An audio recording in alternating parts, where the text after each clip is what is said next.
오늘은 열왕기 상 4장을 5장까지에 걸쳐서 좀 넓게 보도록 하겠습니다. 여러분, 우리 한번 기억하는 의미에서 복습 겸 오늘 맥락과 좀 이어지기 때문에 복습을 좀 해보겠습니다.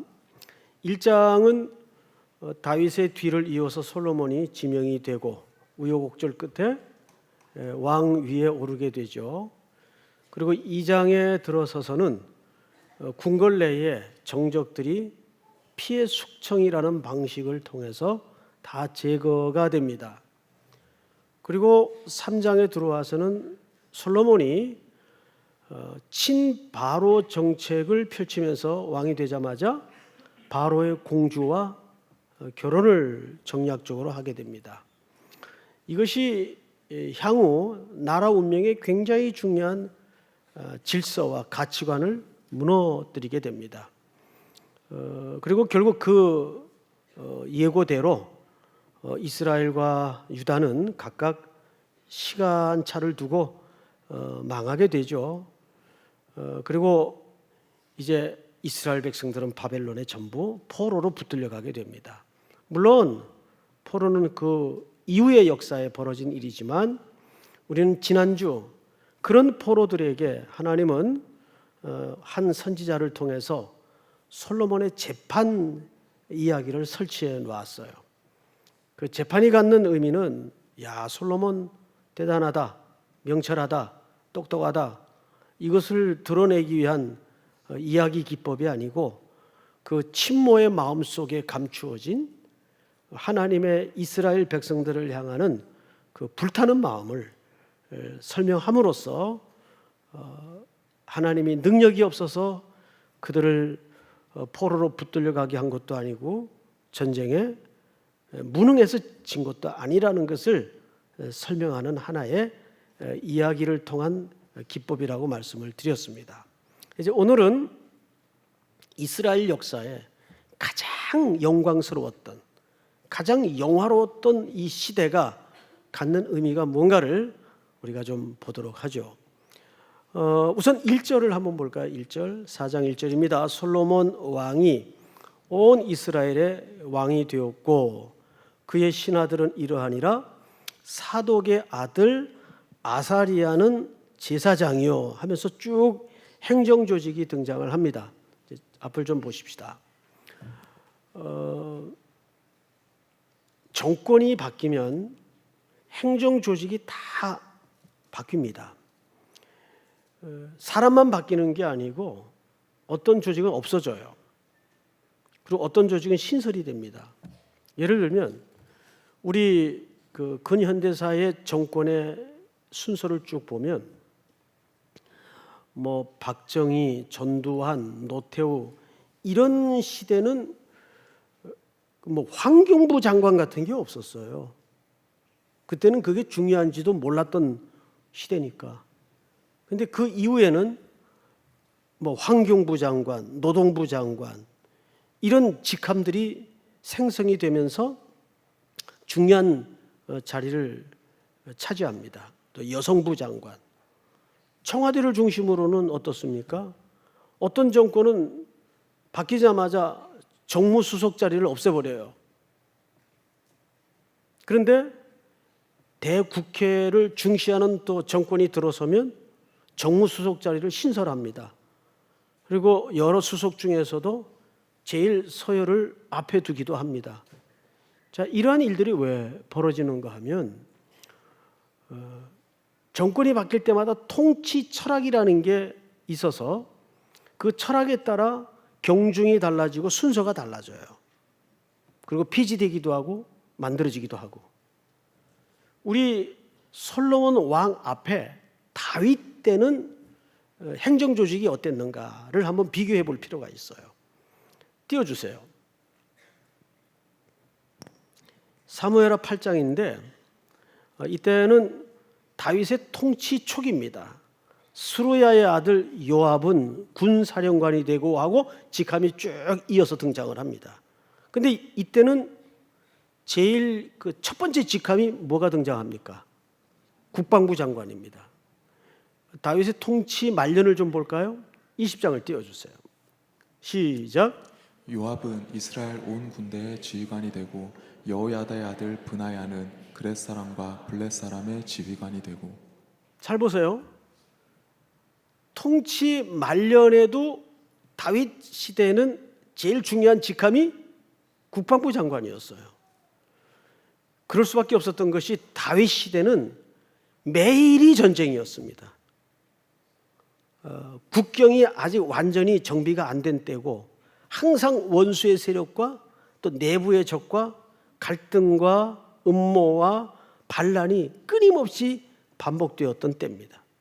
그 국가가 막 통합이 되던 시기고 하기 때문에 이때는 정권 초기서부터 통치 말년까지 국방부 장관이 제일 중요했어요.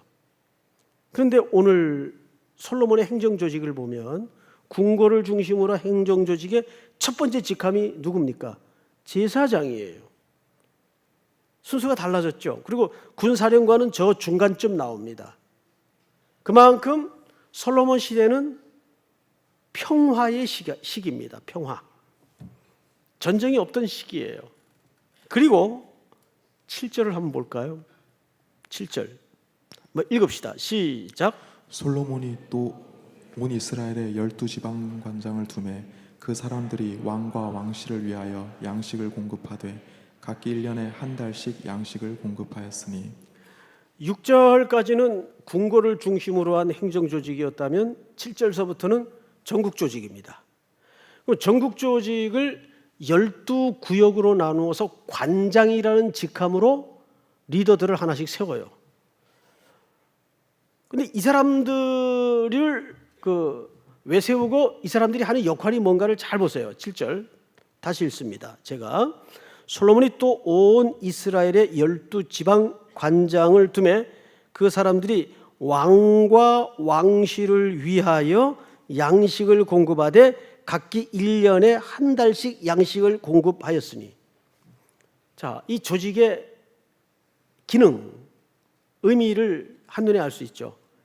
이 조직은 사실상 솔로몬이 전국을 한눈에 질서정연하게 잘 다스리기 위해서 만든 조직이 아니에요. 그 백성들이 땀 흘려 수고해서 거둔 열매들을 왕과 왕실을 위해서 세금을 거둬들이기 위해서 만든 조직이란 말이에요. 뭔가 좀 느낌이 이상해지죠, 점점.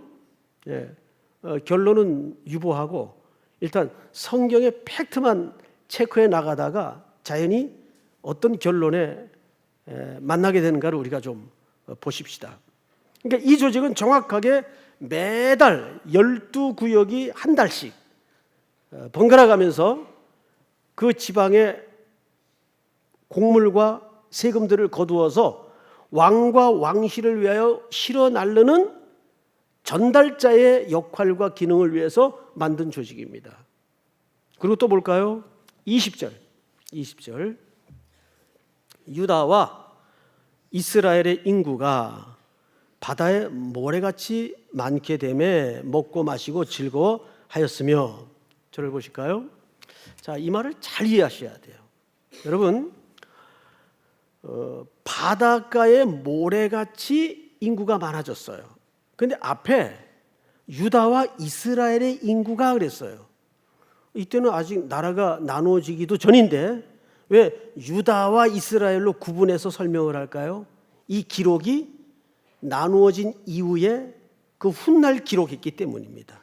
지난주 말씀을 드렸지만 이 열왕기상이라는 책은 포로 생활에 고달픈 백성들이 신학적 혼란을 가져왔어요. 하나님은 전능하신가? 그렇다면 왜 우리를 이 고난의 역사 속에 던져놓으셨는가? 그것을 설명하기 위해서 재판관의 스토리 속에 그 아기의 친모의 마음을 하나님의 마음으로 드러냈다라고 설명을 분명히 드렸어요. 지난주 설교 기억나시죠? 그러니까 이 글은 이미 포로기 때 쓰여진 글이기 때문에 유다와 이스라엘로 구분이 되어서 기록이 되는 겁니다. 그런데 그 뒤에 보면 바닷가에 모래같이 인구가 많았다. 자, 이것은 히브리인들이 즐겨 쓰는 문해적 표현법입니다. 이 표현법에는 이면에 이런 사상이 있어요. 어디서 많이 들어본 표현 아니에요? 그렇습니다. 아브라함에게 하나님이 약속할 때 쓰신 표현이에요.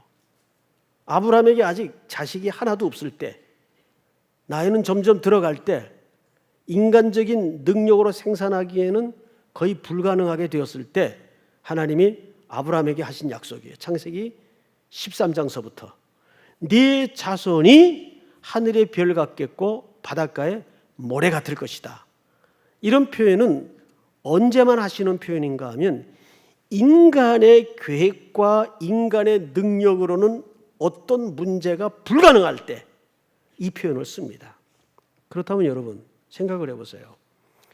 분명 인구가 많아졌다는 것은 하나님의 약속의 성취인데, 언약의 성취인데, 이것은 솔로몬의 치적의 결과입니까? 하나님이 하신 일입니까? 그렇습니다. 솔로몬의 치적의 결과가 아니에요. 하나님이 하신 일이에요. 믿습니까? 그런데 그 뒤에 이 백성들이 어떻게 살았어요? 먹고 마시며 즐겁게 살았어요. 야, 참 좋았겠다. 그렇게 느껴지십니까? 뭔가 냄새가 나지 않아요? 과연 누가 먹고 누가 마시면 누가 즐거웠을까요? 왕실을 중심으로 한 기득권들을 얘기합니다. 그 12관장의 조직이 무엇을 위한 조직이었다고요? 왕과 왕실의 배를 불리기 위한 조직이었어요. 이것이 과연 하나님이 꿈꾸었던 나라의 실체일까요? 또 보십시다. 21절 솔로몬이 그 강에서부터 블레셋 사람의 땅에 이르기까지와 애굽 지경에 미치기까지의 모든 나라를 다스림으로 솔로몬이 사는 동안에 그 나라들이 조공을 바쳐 섬겼더라. 대단하죠. 여러분, 이 솔로몬 때는요, 나라의 위용이 어느 정도였는가 하면 주변의 모든 크고 작은 나라들이 솔로몬에게 조공을 바쳤어요. 뿐만 아니에요. 여호수아가 가나안에 들어가서 점령을 마친 다음에 그 영토의 크기를 거의 회복하던 때입니다.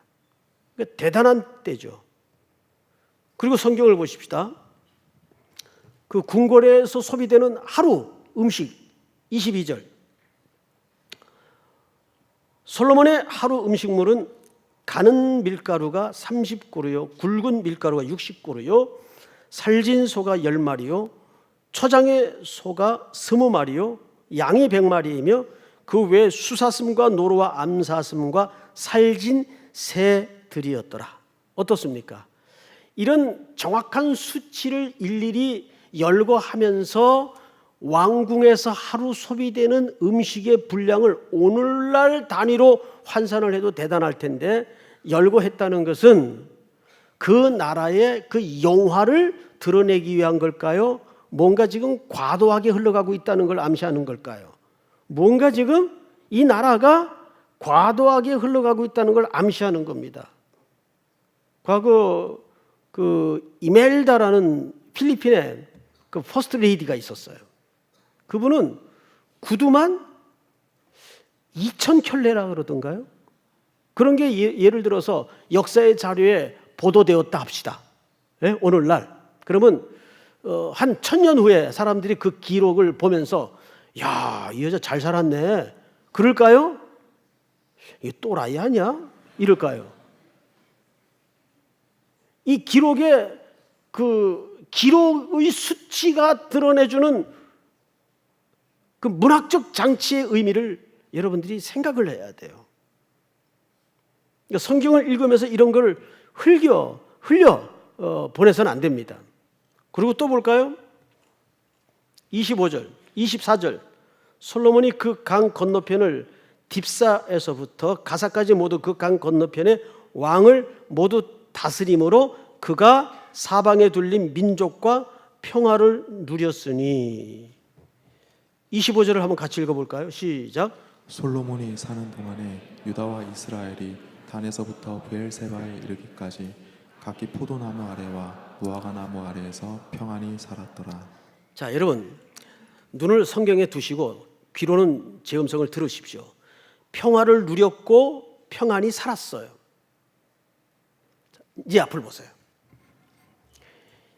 우리는 평안이라는 말에 시대를 속아서는 안 돼요. 얼마든지 성경에는 거짓 평안의 시대가 많아요.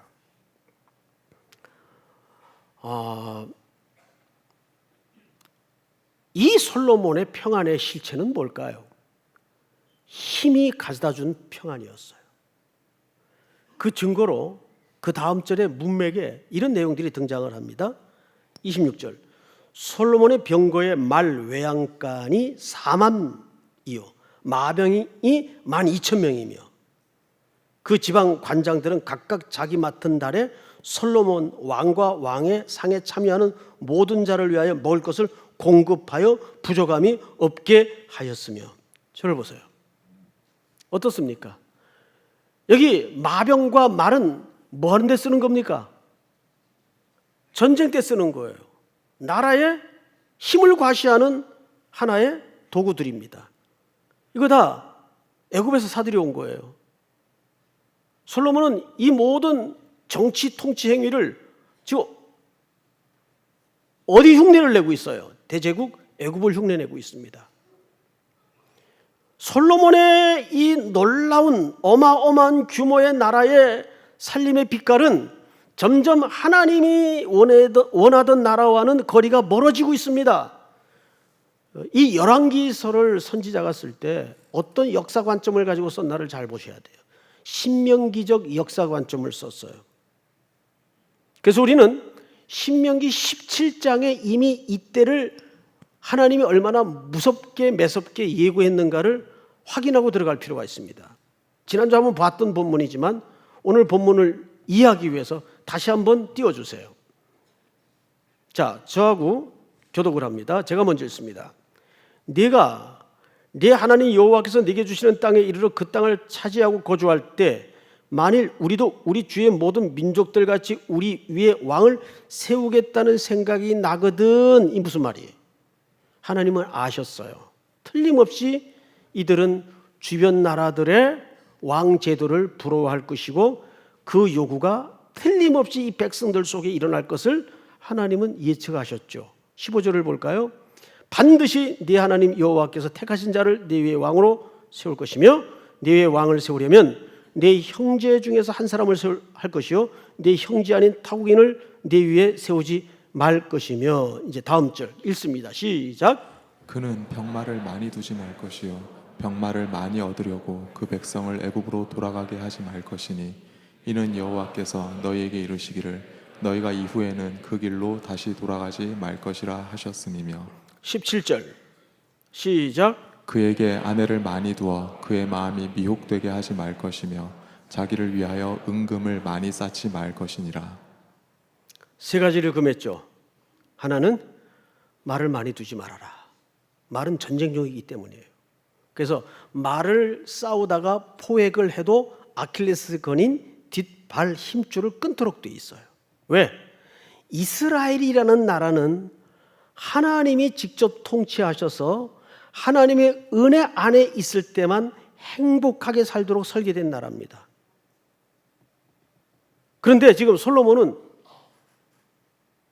주변 나라의 열강의 그 부강함을 흉내내면서 그대로 마병을 무시무시하게 끌어모읍니다. 게다가 금했던 아내는 후궁 300가지 앞에서 1000명을 둡니다. 1000명.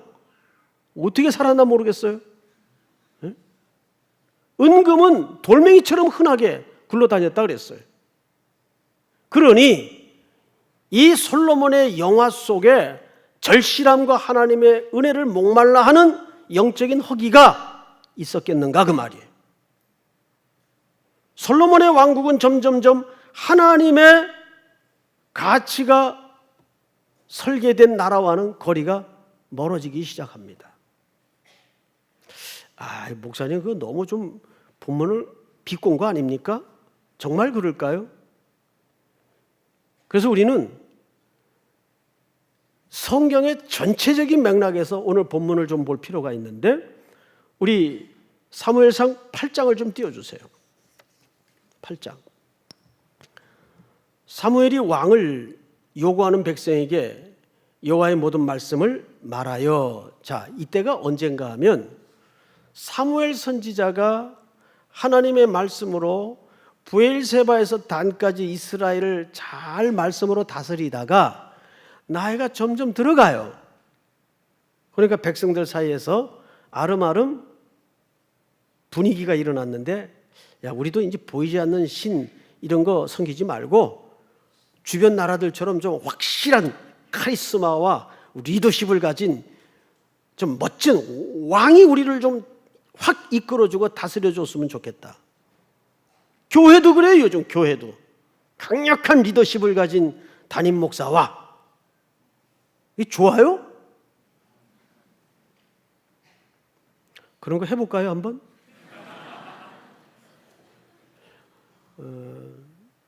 교회는 사람의 영향력이 커지면 망해요. 착각하지 마세요. 그런 게 좋은 게 아니에요. 11절 한번 같이 읽겠습니다. 시작. 이르되 너희를 다스릴 왕의 제도는 이러하니라. 그가 너희 아들들을 데려다가 그의 병거와 말을 어거하게 하리니 그들이 그 병거 앞에서 달릴 것이며. 11절을 잘 보세요. 왕이 일어나면 아들들을 데려다가 전부 병거 앞을 달리게 한대요. 그러니 그 삶이 얼마나 고달팠겠어요. 다음 절. 그가 또 너희 아들들을 천부장과 오십부장을 삼을 것이며 자기 밭을 갈게 하고 자기 추수를 하게 할 것이며 자기 무기와 병거의 장비도 만들게 할 것이며. 13절 시작. 그가 또 너희의 딸들을 데려다가 향료 만드는 자와 요리하는 자와 떡 굽는 자로 삼을 것이며. 14절. 그가 또 너희의 밭과 포도원과 감람원에서 제일 좋은 것을 가져다가 자기의 신하들에게 줄 것이며. 시작. 그가 또 너희의 곡식과 포도원 소산의 11조를 거두어 자기의 관리와 신하에게 줄 것이며. 그가 또 너희의 노비와 가장 아름다운 소년과 나귀를 끌어다가 자기 일을 시킬 것이며 너희 양떼의 10분의 1을 거두어 가리니 너희가 그의 종이 될 것이라. 시작. 그날에 너희는 너희가 택한 왕으로 말미암아 부르짖되 그날에 여호와께서 너희에게 응답하지 아니하시리라 하니. 백성이 사무엘 말 듣기를 거절하여 아닙니다. 그래도 우리에게 왕을 주소서. 이미 사무엘 선지자가 왕이 일어나면 그 왕의 제도의 폐해에 대해서 설명했어요, 안 했어요? 구체적으로 설명했어요. 그런데도 백성들은 no, 왕을 주십시오. 그래서 허락된 왕들이에요. 그게 열왕의 역사입니다. 여러분, 한 군데를 좀 볼까요? 우리 열왕기상 5장을 좀 보십시다. 5장을 보시면 13절. 이에 솔로몬 왕이 온 이스라엘 가운데에서 역군을 불러 일으키리니 그 역군의 수가 3만 명이라. 솔로몬이 그들을 한 달에 10,000명씩 번갈아 레바논으로 보내며 그들이 한 달은 레바논에 있고 두 달은 집에 있으며. 자, 저를 보세요. 한 달은 레바논으로 보내요. 나무 실러. 그리고 한 달은 어디 있었어요? 또 두 달은 집에 있고. 그러니 이 백성들의 삶이 얼마나 힘들었겠어요. 그리고 역사가의 평가도 중요한 게 아니에요. 먼 훗날 솔로몬이 죽고 나서 그 아들 르호보암이 왕위에 오르려 할 때 백성들의 냉혹한 평가를 한번 볼 필요가 있어요. 열왕기상 12장을 띄워주세요. 4절 읽습니다. 시작.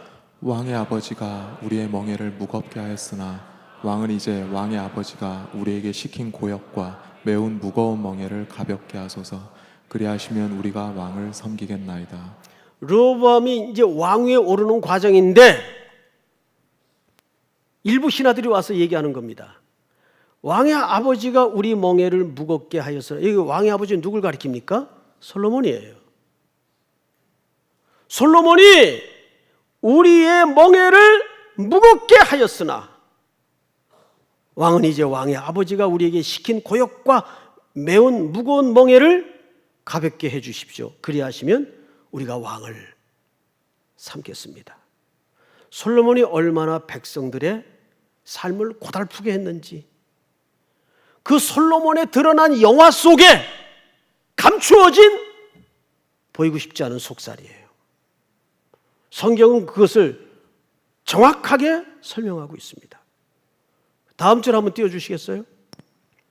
함께 자라난 소년들이 왕께 아뢰어 이르되, 이 백성들이 왕께 아뢰기를 왕의 부친이 우리의 멍에를 무겁게 하였으나 왕은 우리를 위하여 가볍게 하라 하였은즉, 왕은 대답하기를 내 새끼손가락이 내 아버지의 허리보다 굵으니. 11절 시작. 내 아버지께서 너희에게 무거운 멍에를 매게 하였으나 이제 나는 너희의 멍에를 더욱 무겁게 할지라.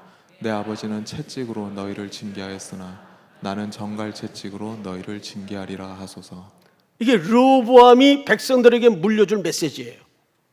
그런데 르호보암의 메시지 속에 이런 설명이 있잖아요. 내 아버지는, 솔로몬을 얘기하죠, 채찍으로 너희를 징계하였으나 나는 정갈 채찍으로 너희를 징계하리라. 이것이 솔로몬의 영화로움 속에 감추어진 민낯입니다. 예수님마저도 어떻게 평가했죠? 백합화를 보라. 솔로몬이 입은 옷도 이 백합화만 못하리라. 그 영화를 얼마나 허무하게 설명하셨습니까? 자, 우리는 한 걸음 멈추어 서서 꼼꼼하게 오늘 말씀을 다시 봐야 됩니다. 우리 신앙의 내면이나 한국교회는 십자가를 말하고 교회를 말하고 신앙을 말하지만 그 끝에 결과물을 무엇로 보상받고 싶어 합니까? 솔로몬의 영화로 보상받고 싶어 하는 거예요. 솔로몬의 크기, 솔로몬의 은금의 가치, 그 영화로 우리는 우리 신앙의 결론을 보상받고 싶어 합니다. 그걸 복이라고 우리는 설명했고 가르친 잘못이 있어요. 그것은 절대 하나님의 나라가 설명하는 내용이 아니에요. 예수님은 자기가 오신 목적과 우리의 왕 중에 참된 왕이신 그분은 자기를 어떻게 소개하셨나요? 마가복음에 보면 이렇게 설명하셨어요. 띄워주세요. 시작. 인자가 온 것은 섬김을 받으려 함이 아니라 도리어 섬기려 하고 자기 목숨을 많은 사람의 대속물로 주려 함이니라. 솔로몬의 통치 방식과는 전혀 다른 반대의 가치로 자기가 왜 이 땅에 왕으로 오셔야 했는가에 대한 의미를 우리에게 묵직하게 다시 재해석해 주고 있습니다. 우리는 왜 예수를 믿습니까? 왜 그분을 따릅니까? 그 결과물로 이 땅의 가치들을 보상받고 싶어하는 심리는 없나요? 그것은 기독교가 약속하는 것이 아닙니다.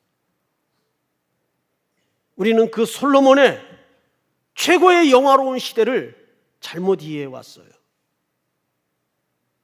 하나님이 꿈꾸어왔고 그려왔던 나라가 아니었어요.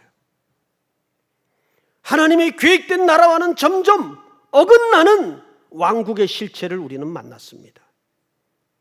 그것을 먼 훗날 역사가의 손을 빌려서 백성들의 속내를 성경 기자는 어떻게 드러냈습니까? 무거운 멍에, 무거운 채찍, 징계, 혹독한 고난의 역사로 설명하지 않아요?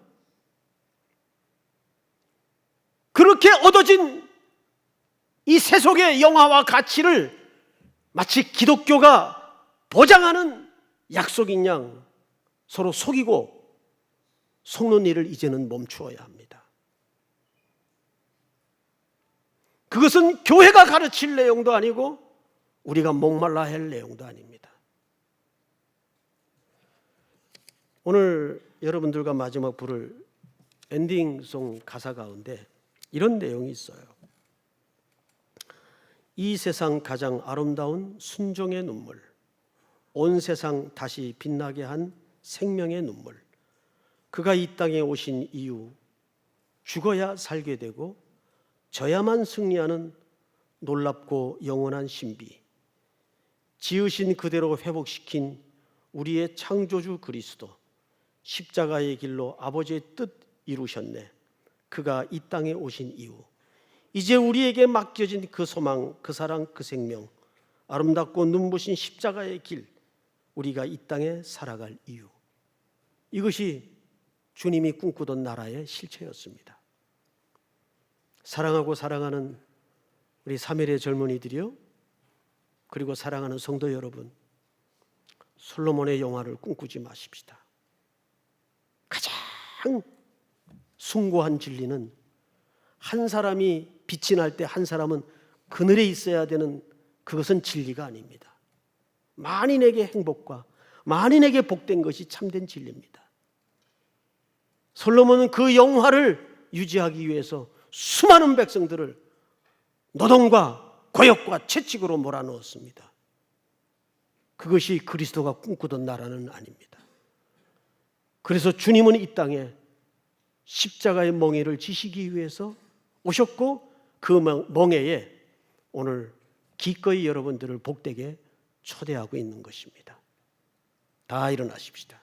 그가 오신 이유 우리 찬양하죠.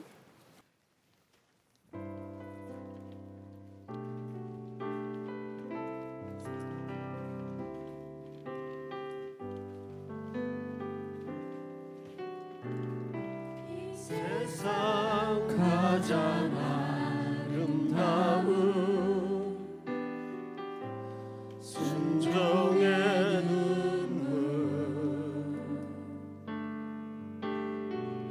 온 세상 다시 빛나게 한 생명의 눈물, 생명의 눈물, 그가 이 땅에 오신 이유, 죽어야 살게 되고 져야만 승리하는,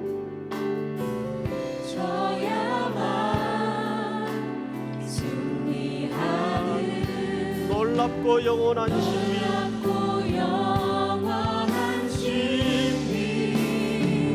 지으신 그대로 회복신 우리의 창조주 그리스도, 십자가의 길로 아버지 뜻 이루셨네. 아버지 뜻 이루셨네. 그가 이 땅에 오신 이유, 이제 우리에게 맡겨진 그 소망, 그 사랑, 그 생명, 아름답고 눈부신 십자가의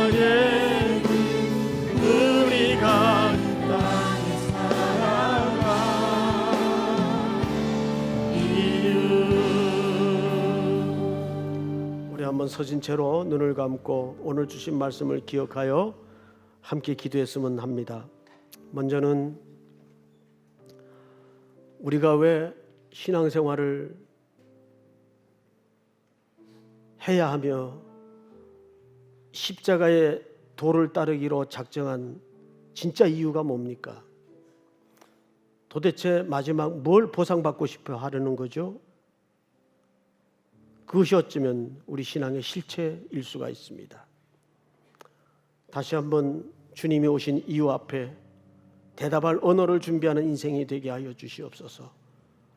주님이 걸으신 이 길에 우리의 걸음이 있게 하시고 주님이 부르신 그 순종의 십자가 길 끝에 주님과 만나는 행복을 보게 하여 주시옵소서. 또 아직도 남아있는 우리가 밟아야 될 땅 선교 일정을 위해서 또 8월 한 달 이미 시작했지만 오늘 주신 말씀 붙들고 승리하게 하시고 한 주간의 삶도 복되게 하여 주시옵소서. 우리 한번 주여 부른 다음에 기도합니다. 주여! 하나님 은혜를 감사합니다. 영광 받아 주시옵기를